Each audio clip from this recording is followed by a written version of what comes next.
All right, welcome back to the show. It is Christine Jewell, and we are here with the Breaking Chains podcast.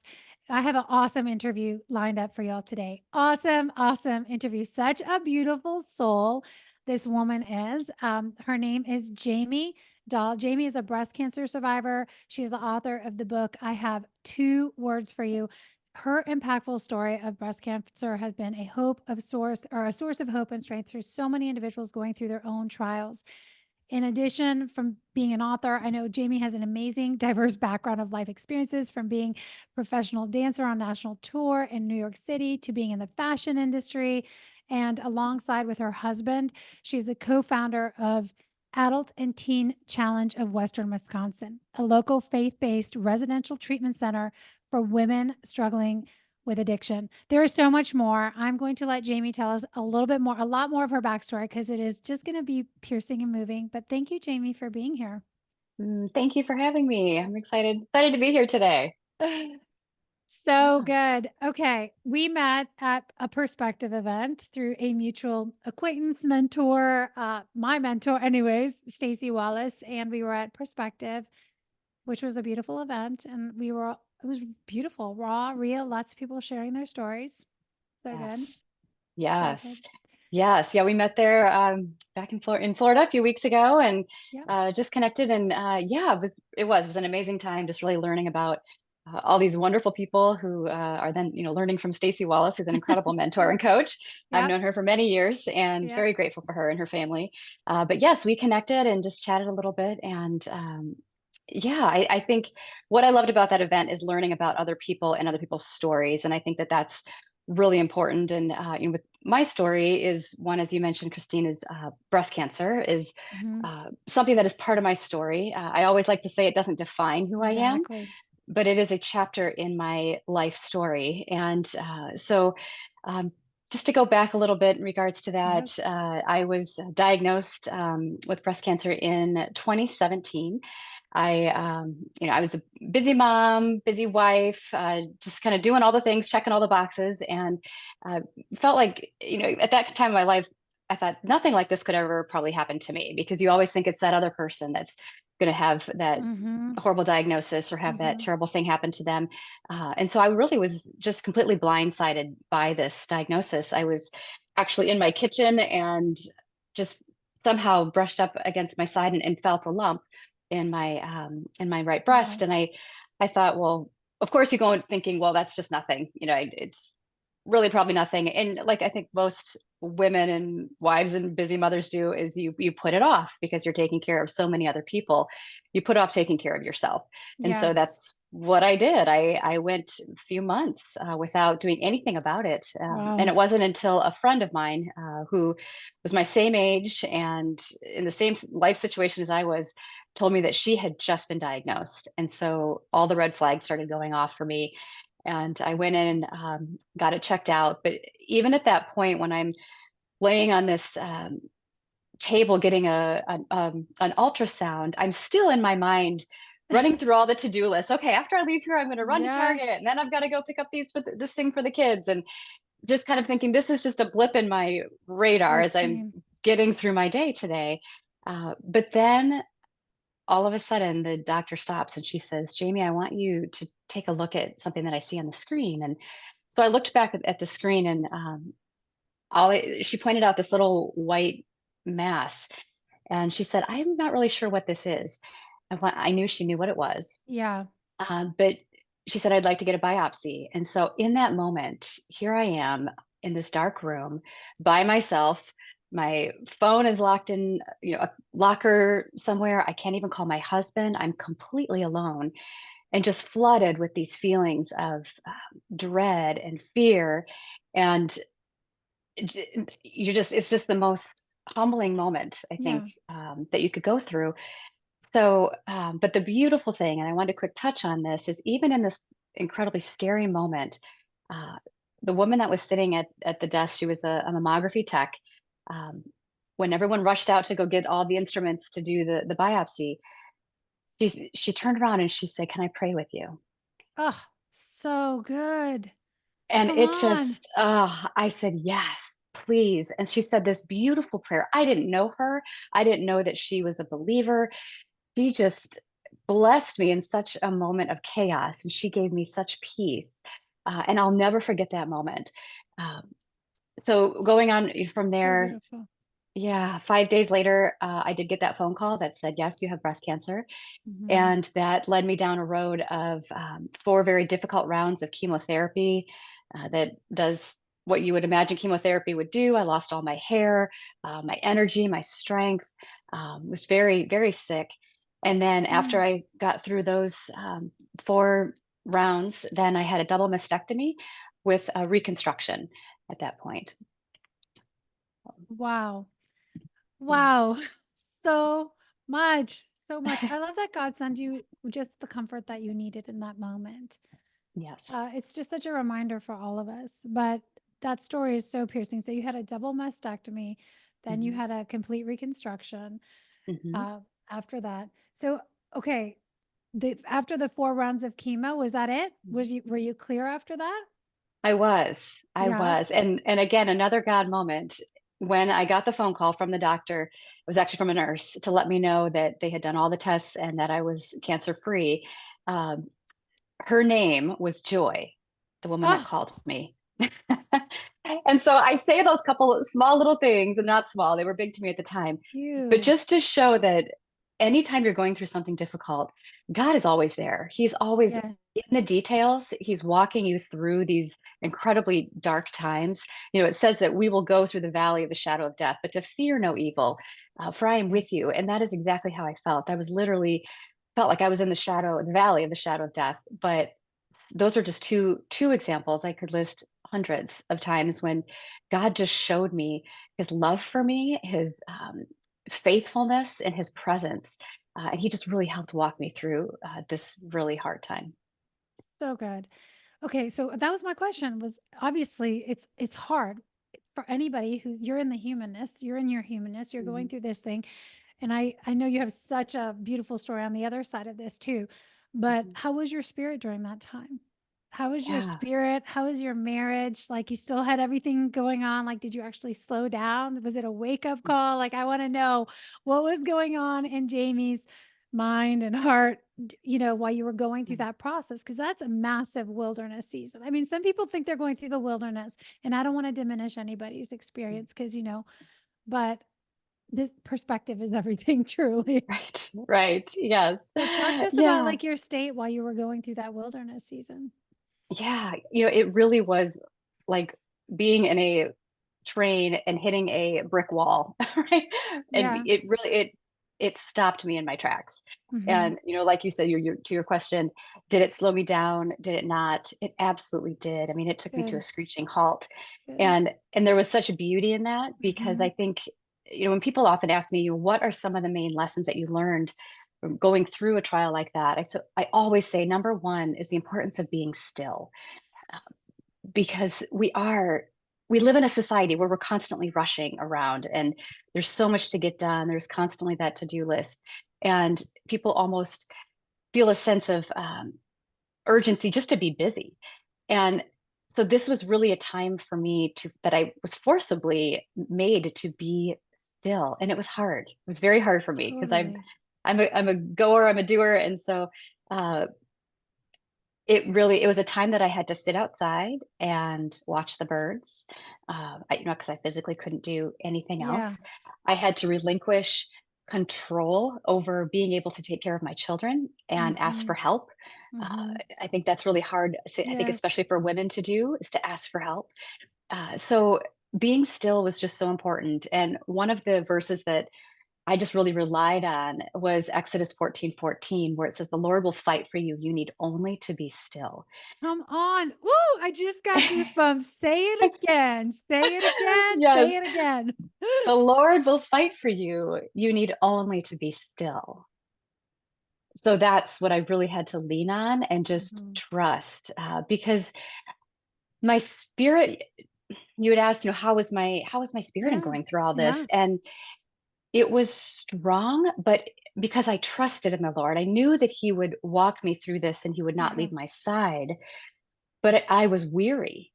I was so Yes. weary. And so there were times when I felt like I knew I needed to pray or wanted to pray, but I just physically couldn't. Like even my mind was just felt Yes. like mush and from the chemo, and I couldn't even pray. And so there were Yes.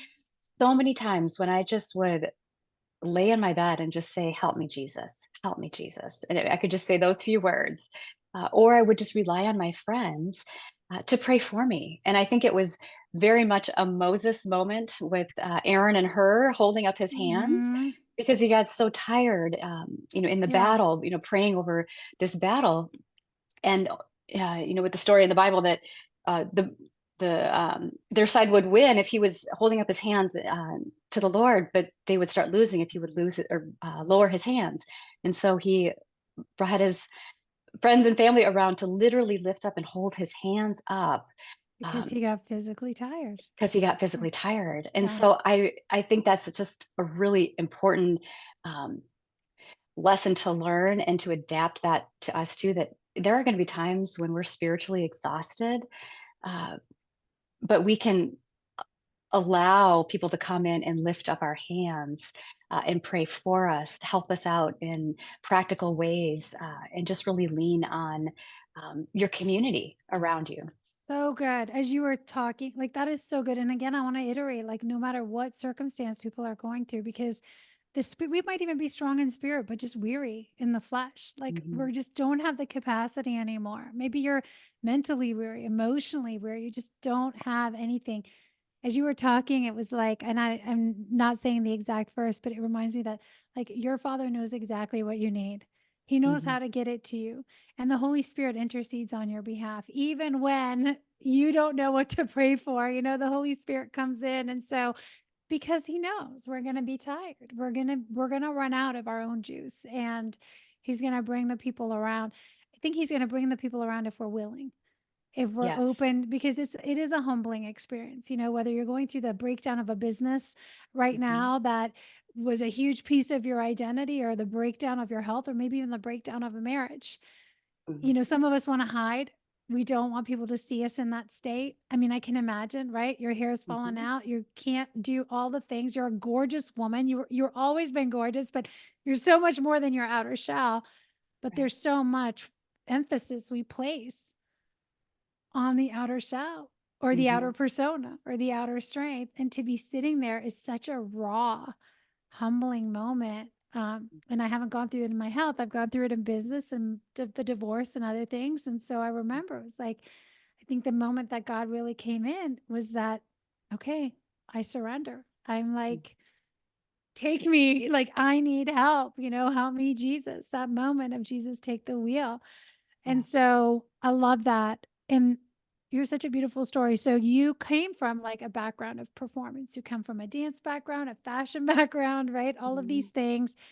Yeah. Also, you have an awesome story about having the total reconstruction and then making a decision to go and pull back on that. Talk to us about that piece of the journey. Cause again, like I really want to say we sometimes get so hung up still on our image.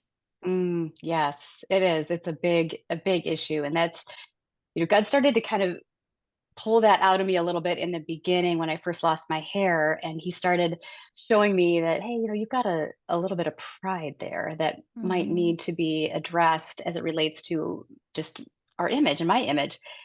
And like you said, I grew up dancing. I was a professional dancer, and so I lived in front of mirrors for many, many years of my Yeah. life, and always looking at myself and being concerned that my body was making the right moves or the right lines, and always being critiqued by teachers. Constructive criticism, of course, Yeah. most of the Yeah. time, but that was just the Yep. environment that I was in, and the dance world is that way. And Totally. so I think it kind of rooted a little bit of just concern about my image and how I looked Yep. and how I perceived myself from the outside. So it started with the chemo, but then, like you said, after I had been cleared of cancer, it was about 4 years after that, and I started having these strange symptoms and things I couldn't really put my finger on. Very ambiguous things like Mm. brain fog. My hair was falling out. I had Wow. heart palpitations, dizziness. I'd have some kind of strange joint pain, just things that I couldn't. I mean, it could be anything from Yeah. menopause to, I Yeah. mean, who knows what. And so, uh, but I just started doing some research and I started praying a lot because I also believe that if you ask the Lord for answers to questions, even about your health, Yes. about anything, He will provide. Mhm. And so I started doing some research, asking a lot of other women who I knew had gone through similar journeys as I had, and pretty much self-diagnosed myself with breast implant illness. Wow. And I actually had a functional medicine doctor at the time who's wonderful, still have him. And he ran some tests and saw that I had some high levels of um, heavy metals in my system that were all potentially related to breast implants. And so that was kind of the nail in the coffin for me, like, okay, this is it. These need to be removed. And so I made the decision to do that, and I'm so thankful I did because when I had them removed, the doctor who performed the surgery found that one of them was grossly ruptured, Oh, and I had no idea, um, no clue wow. that had happened or when it had happened. She said it had probably been single digit years that way, which is quite a while. So I just was so thankful because I thought, here, God has saved my life not once, but But now twice. twice. And In this with the he has a same plan for illness. you. He has Yeah, something he wants that you to plan. do. Yeah. Yes. So, but with that, so yes, I came out with this joyfulness of, "Oh, thank you, Lord, that I'm, free of this." But what it left me with was, what's called an aesthetic flat closure is what the doctor, Mhm. had to perform, and which essentially means that anything that looks like a breast is completely removed, and I have, 2 8-inch scars that run across my entire chest. So essentially my front, I like to say my front looks like my back with Mhm. just a big scar. And so I think as a woman, that's that can be hard because, I think it's very much of our femininity. Totally. And although I know that it doesn't define who I am at all, and I feel very confident in who I am and who God says I am. But it's still something that you have to deal with, I think, as a woman, Totally. to be essentially, is what society would say, disfigured. And so there's so many thoughts that go through your head at that Mhm. moment. You're thinking, how am I going to find clothes that fit me well? Uh, Right. is my husband going to find me attractive anymore? Right. I mean, there's so many things. And so Mhm. I think it took me to a whole different level of awareness of the challenges of body image that not only myself, but I think many women and men Yes. face right now. Yeah. So true. It's so true. And he has a powerful message for you, and you're out here delivering it. And there's just so much beauty that exudes from you. And I love it. I mean, you do. You exude a beauty and a confidence and a radiance. And Yeah. you have not been, I mean, nobody knows your story or your path or everything that you went through, but it's so beautiful to see you out front shining in the light of his glory, shining beautifully. And it's not because of your breasts or the size of your breasts or the size of whatever. And your message of every challenge is really an opportunity to grow and turn our mess into our masterpiece is so beautiful. Yes. So, if I was to ask Jamie, because I think now you've been through this, Mhm. having to sort of sacrifice or give up this thing that many people in our world view as feminine, or gosh, there's Mhm. so much distortion around sexuality and body parts and stuff like that. But what would you define femininity as? God ordained, God given femininity. Yes, I think it's really that Proverbs 31 woman, and having just grace, strength and grace, I Mm, think is what I believe is femininity. And okay. because so every woman is so different, and woman has different personality. Uh, some are um, some are very quiet and have a calm spirit. Some are very dynamic. So I think to find a term that describes femininity that completely encompasses all different types of women, to really step into the person that God has made them to be. I think just having that strength and grace, and that you know and loving the Lord is really Yeah. what I think will show you really true what your true identity is found in. And I Mhm. think that's a really important piece as it relates to body image, because I think if you don't know who you are, you'll focus on what you are.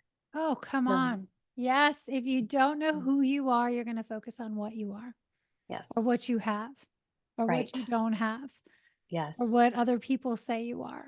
So, yes. it's so true. We did a whole you guys, if you're listening, you can go back. There's a whole identity series we did on this podcast about the lies of the enemy, everything that you're not and who you actually are. And it reminds me that there's this beautiful love letter. I don't know if you've ever seen it. Have you seen that love letter of who you are? And it's like all these verses compiled into a love letter from Mm, God. It's so that's beautiful. great. It's so great. Yeah. We'll put the link in the show notes. It's also in the book, you guys drop the armor. But Jamie, talk to us about your work, your book. I have 2 words for you. Yes. So this Tell was a us book. about the book. Yeah. So, well, I've always enjoyed writing. It was just something I enjoyed doing, just recreationally, I guess, in college. But had sort of set it down. And when I went through this initial diagnosis, I remember having a very distinct conversation with the Lord. And when it was very early, it was before I'd really shared with anyone that Mhm. had been diagnosed. And I remember asking him, I said, "Do you want me to be private about this, or is this something that I need to be very Yeah, public about?" Because I really honestly didn't know. right. And I he very clearly showed me that I needed to be open about it and to share it. And it was a little nerve-wracking because, I mean, it's very personal, It's and very it's very personal. personal, Yes. and it involves your family and my husband and my Mhm. kids. But I put it out there. I started putting it out there just on Facebook because, where Yeah. else, Facebook, right? And I was shocked at the amount of just feedback I was getting, really positive things, and not just, "Oh, yay, you're doing great, be Yeah. strong." But it was, "Thank you for sharing this. I'm going through something really difficult right now too, and what you've said has really helped me."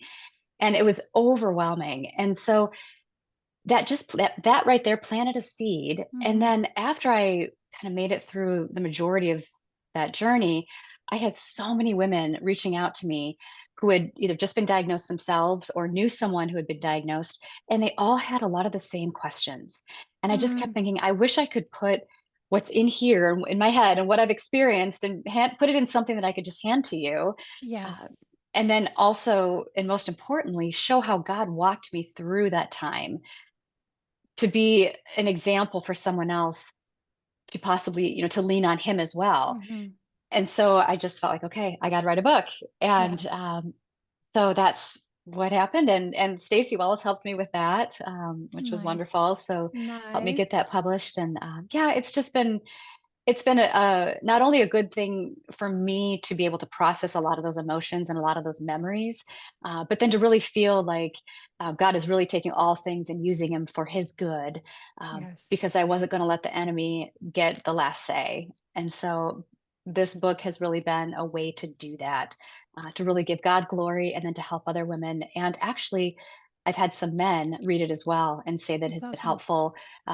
They've been going through a financial crisis, and it's all really the same Yeah. concepts of Yeah. just going through a trial. Totally. It is. It's just whatever you're going through, it looks different, it has a different outfit, but I love that because when when the Holy Spirit says, "Okay, now put it on paper." I went through this similar thing of just Yes. and it was embarrassing, the things that we went through, like some of them I didn't want everyone to know, or some of it was like, I don't want to offend anybody, right? This to your point. But he has such a graceful way of working it getting it to us and through us, and, I love it, and this is, I think how we spread the healing across the globe. It's just we share our stories, we put them out Mhm. there, we give other people permission to bring their stories out of the darkness, right? And a lot Yes. of that shame and, just we become that word that sometimes people need spoken into them, like that woman that was in the room that just said, "Hey, can I pray for you right now?" It's like we are sometimes that voice, and so it's beautiful. So, what are the Right. 2 words? I have 2 words for you. I'm like, I know everyone's like, "What are the 2 Everyone words?" wants to know. I got to read the book. Oh no, I can obviously share. It's trust Him. Yeah. It's very simple, and I think that's why it's and that theme really is just woven through the book. It's just, Yes. no matter what you're going through, you just trust Him, whether it's Yes. a difficulty with your kids, or a family issue or a health diagnosis, whatever it might be, just putting your trust in Jesus and knowing that He will help you and will be faithful going through whatever it is. And I think the other thing when you were talking about sharing your story, what I wanted to mention is one of the struggles that I went through before I let the book out into the world, because like you said, it's scary to put some of Yeah. these personal things out there and you all I've these gone through it. I'm going through it right right? now. I'm going through it right Yeah, now. it's scary. And I remember I was having a moment where I'm like, oh my gosh, I don't know if I can do this. Mhm. And then it was like the Lord just stopped me in my tracks and he impressed upon my heart. He said, well, first of all, you're making it all about you. Right? And it's a pride Yes. thing, and you're worried about Mhm. what people are going to think about you. And he said, Mhm. it's not your story, it's mine. And if Yes. they don't like your book, then they can take it up with me. And it released me. So It much. it completely released me So from much. that pressure and that ego, and just said, "Okay, it's not my story, it's yours, Lord, and if they have an issue with it, you can handle it." And it So good. totally freed So me. good.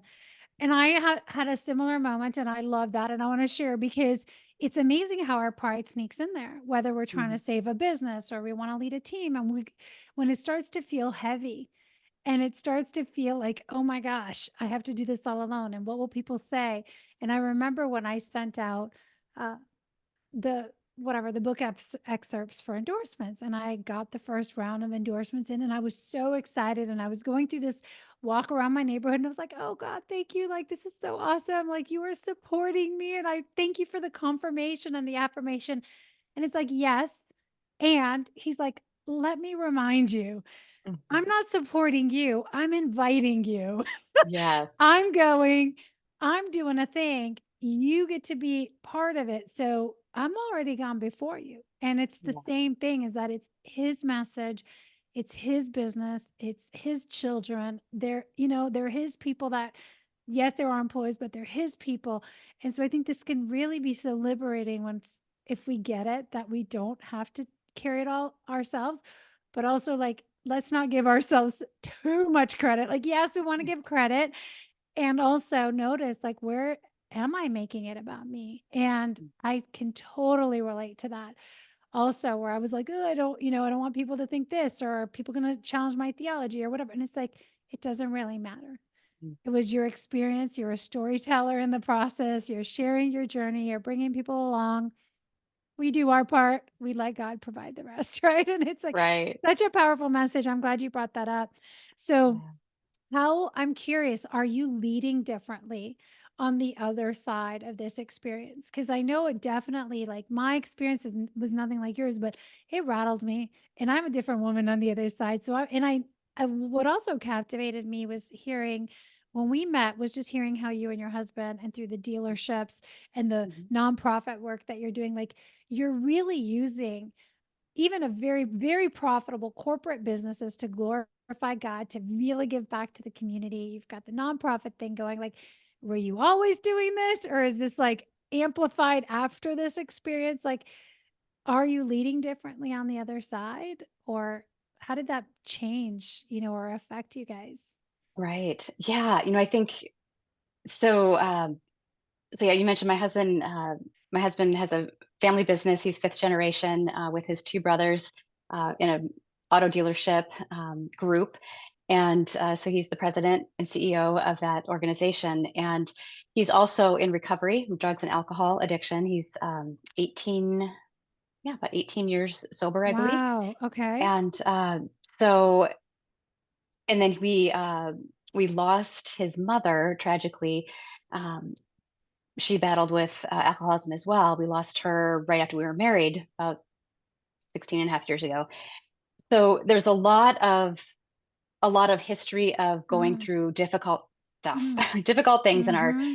our lives. And so where the nonprofit piece came out of was really through my husband's sobriety and just the pain of losing his mother, and just Yes. knowing, just God just put a calling on our lives to help other women who are going through something similar and going through and dealing with addictions. And so that was really where the heartbeat came from, Yes. to get this nonprofit going. And but yes, and to answer your question, do we lead differently? Absolutely, because I think when you go through a difficult season, it gives you more empathy for other people who are struggling. You can relate to what they're Yes. going through. And I always say pain is pain, whether it's a cancer diagnosis or a death in the family or an addiction.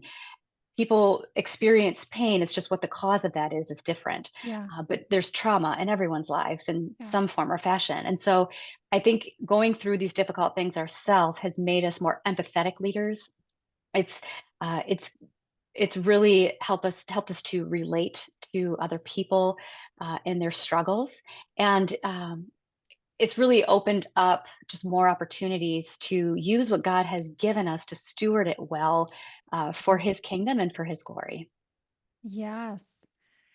I love it. I just wrote that down. You guys really are breaking generational curses and patterns, even with the addiction recovery, right? If you think Yeah. about, okay, one generation lost their life, and we say, okay, not on my watch, not in Mhm. this lifetime, not with me, not with my kids. It ends with us. And Mhm. we take authority back over our marriage, the future generations. And now we're taking that pain of the past, the loss of the past, and we're actually creating a ripple effect, the legacy of healing. Like, that's literally what it means to break chains and Yeah. set things right, and I think the only Right. way we can really do that is through the equipping and the empowerment of the Spirit. And you said, like, it was born out of our own pain and loss, and the question is really, are we going to recycle and now use Mhm. the same old things to numb ourselves and just carry Mhm. on that legacy of pain, or are we gonna carry on the legacy of healing? So Right. beautiful. It's Right. so good. Okay, so Yeah. the organization is called Adult and Teen Challenge of Western Wisconsin. Mhm. What is it? What Tell us a little bit more about that. What is Yeah. that organization exactly? Yes, so it's actually a national, well, actually a global organization. It's been Okay. around since the 1960s. It was founded by a pastor named David Wilkerson back in the 1960s, and he traveled to New York City to help out some young gang members who were convicted of murder, actually. And when he got there, he realized there were all these teens that were struggling with addictions and trauma and um, just really needed Jesus. And so Mhm. he set up the very first, at the time it was called Teen Challenge, and it was a Okay. home in New York, and it just grew from there. And so now So it's a good. national organization. There's ours is Adult and Teen Challenge. So we actually just serve adult women 18 and over, but there's men's centers, there's women's centers, Oh, there's women and nice. children's centers. So there's teen centers all over the country, and so we founded our Wisconsin. center, Okay. the Western Okay. Wisconsin Center. It opened in 2019, in November of 2019. We'd been planning it for years before, but by the time we actually got our doors open, it was in 2019. Mhm. And we have had over 100 women come through our center. It's a Wow. year-long program, so we really believe in the length of stay is important for true Mhm. healing, really Mhm. getting at the root cause of the Mhm. trauma, why they're turning Mhm. to these addictive patterns. And then we always say the secret sauce is Jesus. It's a faith-based Yes. organization, so we are preaching the word. We're helping them find healing and forgiveness and just wholeness through the Lord. And it's just so beautiful to see these lives changed. I just had a board meeting this morning, and we always get to have a testimony of one of our clients come in and share at the board meeting. And she's graduating from the 12-month program in about a week, 2 weeks, about 2 weeks. Mm. So And good. I mean, she's come out of prison, extreme trauma, and just to see where her life is now is just beautiful. And that's Jesus. So we just So get to be good. we can just get a front row seat to watch him do his miracles. So Right? Talk about purpose and fulfillment, right? Like, yes. it's so good. And you guys have successful business and you have all the earthly things and the financial success. I can see it in you. It's like the real joy comes from seeing these lives transformed, and it's so beautiful. So they're in this residential treatment facility Hmm. program. They're living on site for Yes. a whole year to do rehab.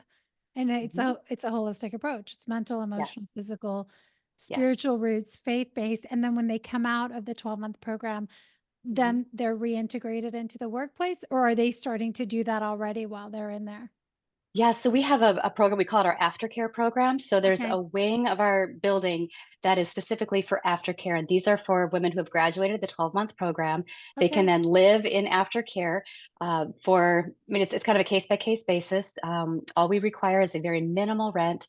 They have to be connected to a church, a home church, and have a job. And those are all things we help them with. And Beautiful. what we've found is that if you just let them go out into the world, it's like kicking a baby bird out of the nest without their Yes. wings. It's Yes. scary out there. It's dangerous. There's a lot of temptations that if they don't have that safe place to come home to, then it they just need to build kind of their sea leg or their land legs essentially, Yeah. and get Yeah. stronger in who they are, and then we also have them connected to our current clients who are in the program, so they're required to have a meal with our current clients at least I think Mm, it's once a week, mm, so that they see mm, that peer-to-peer support and they see, mhm. hey, she made it, now she's working and she's succeeding and learning how to do a budget and all of these Huge. things, and so it helps really support the current clients who are in the program.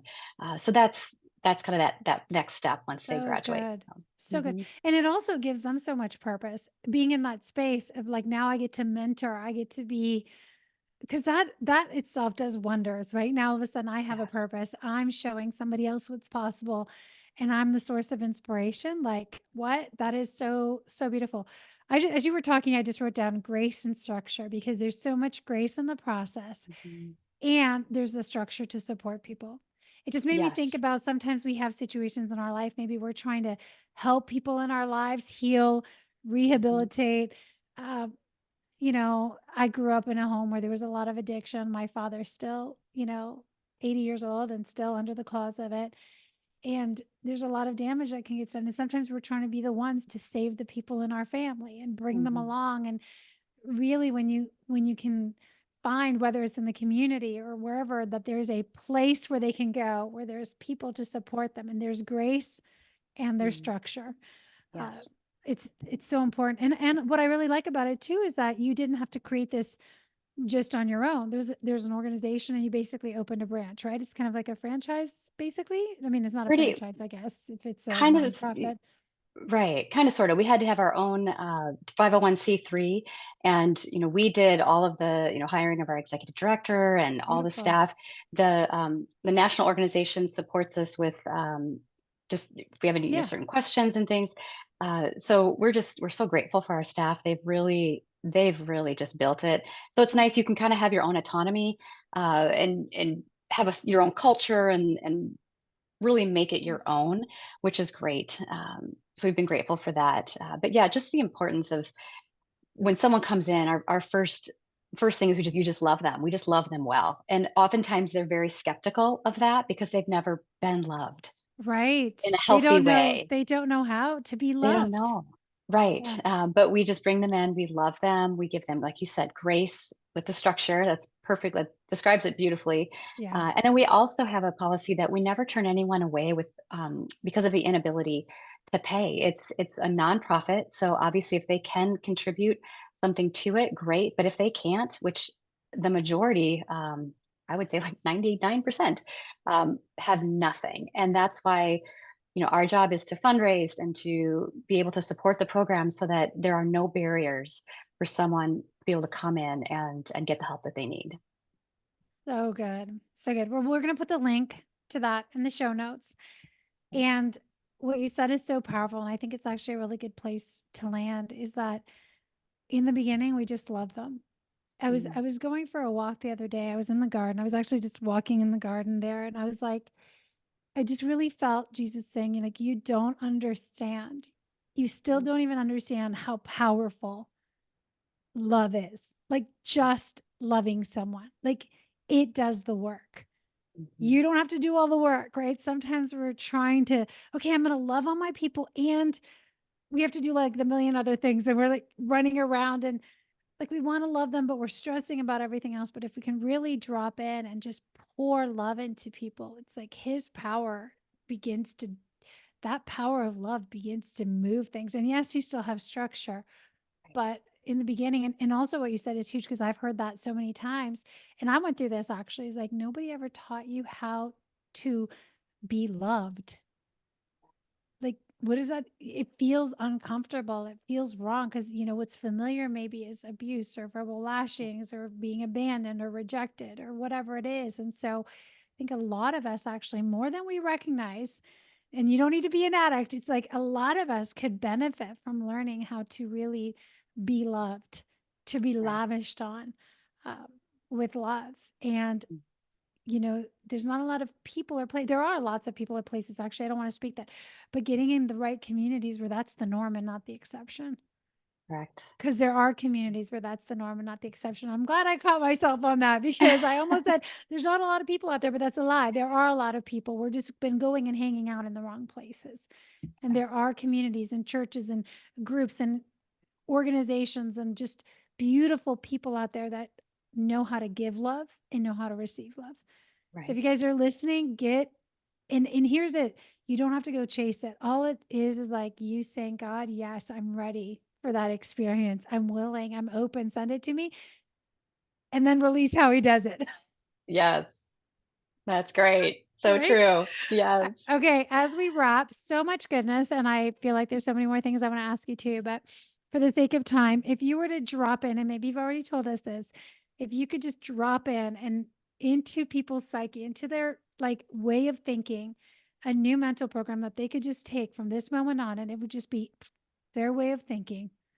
What is the thing that you wish that everybody could just believe or think from this moment on? Yes. Oh, that's a great question.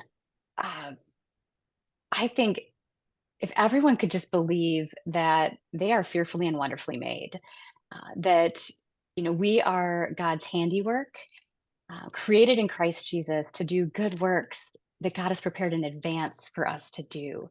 I Yes. think that would solve this question. Everyone's always trying to find their purpose. What's my purpose? What's my purpose? What am I? Why am I here? Why am I on this earth? Um, and so I think if everyone could just grasp that and change their thinking to know that they are fearfully and wonderfully made, that they are not a mistake, that God has a plan and a purpose for their lives, even through trials and difficulties, that those are just opportunities for God to lavish his love on them, Mm, and to just soak up those moments in ways that you would not experience had you not mm, gone through a difficult time. mhm. Uh, I think that's what I would just encourage people to believe. That is so beautiful. I was just writing that out again. We know that's the verse, and this is why we have to speak the word of God over our life, and that is a compilation. But you are God's handiwork. You are fearlessly and wonderfully made, prepared in advance for the good works He has prepared for you. And so, whatever you're going through is just, it doesn't make sense in our own eyes in that moment, but He's Right. like, I know what I'm doing. I know Yes. what I'm doing, and in Yes. the end, this is gonna be so good. I heard somebody Yes. say, "If it's not good, he's not done yet." Yes. I love If that. it's not good, he's not done yet. Yes, and he's always renewing, and I think that's kind of a season that I'm in now, is he's always renewing things and giving you a new wineskin for new wine, and So uh, true. just yeah, creating newness in you. And so I think being open to that too, being open to that transformation of this is an old season, I'm getting you ready for a new one, and being willing to make that transition, I think is important, and being open to that. So So yeah. good, so good. All right, well, it was such a beautiful conversation. Jamie, how can people connect with you if they wanna follow you or learn more about the organization, what you're up to, what you're working on? Yeah, thank you. Well, I'm on Instagram, and it's just Jamie.Dahlia, like the flower, Okay, is Instagram. And then I also have a website, and this one's pretty easy. It's just jamiedahl.com. And okay. I like to blog on there, and obviously people can connect with me through the website as well. So beautiful, I love it. I'm gonna have to have you come talk to our women's group. Yeah, sounds great. So good. I love it. Okay, well, thank you for being here. And again, I think this message was so awesome. I know that so many people need to hear this. So if this inspired you, moved you, like pierced your heart in any way, just take a minute right now and just ask, Lord, who is on my heart that you want me to share this message with? Share the link to this episode, pass it on because this is how we spread the word. We spread stories, we share the good news, we share these messages of healing with other people. I want to encourage you to make sure that you drop down into the comment below. We're going to have a link to Jamie's book, to the organization, how you can connect with her. And before you go, I want to remind you guys also that Drop the Armor is dropping June 3rd. So if you are listening to this and you don't have your book yet, make sure that you guys grab that on pre order because we have about $200 in bonuses that are going out the week of launch with that. So there are so many good things to help support you guys in the journey. Thank you for being here. We will see you in the next episode. Bye for now.